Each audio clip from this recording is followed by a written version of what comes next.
আসসালামু আলাইকুম। আমি বোরহানুদ্দিন। আমার হোম ডিস্ট্রিক্ট ভোলা, চরফ্যাশন উপজেলা, ওসমানগঞ্জ ইউনিয়ন। আমি ঢাকাতে থাকি। আমি পেশায় একজন উন্নয়ন কর্মী।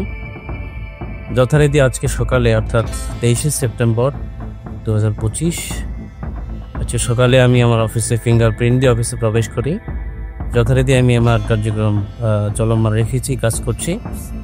তো এর মধ্যে কিছুক্ষণ আগেই আমেরিকা প্রবাসী একজন ভাইয়ের মেসেঞ্জারে এটা বরাতে জানতে পারলাম যে জনৈক আসিফ সৈকত নামে একজন ব্যক্তি, যিনি আমাকে নিয়ে একটি গুজব ছড়িয়েছেন, এই বলে যে নিউ ইয়র্কে সম্প্রতি ডক্টর মোহাম্মদ ইউনূসের সফরসঙ্গী যারা হয়েছেন, এর মধ্যে মোহাম্মদ আক্তার হোসেন এবং ডাক্তার তাসলিম, যারা তাদেরকে নাকি আমি গালিগালাজ করেছি, তাদেরকে হামলা করেছি।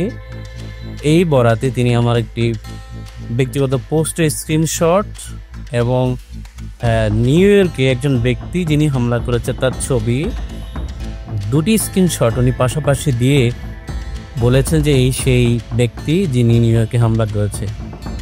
তো বিষয়টা আসলে আমার কাছে আশ্চর্যের মতো মনে হয়েছে। কারণ হলো, আমি ব্যক্তি আজকে সকালে অফিস করলাম, অফিসে আছে এখনও আমার এই ওয়ার্ক স্টেশন।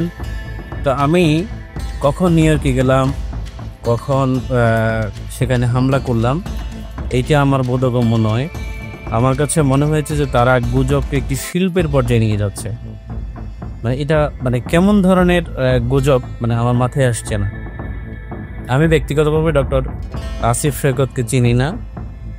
উনি কে, কোথায়, ওনার পরিচয় বা কী কারণেই বা উনি আমাকে নিয়ে গুজবটি ছড়ালেন, এটিও আমার বোধগম্য নয়।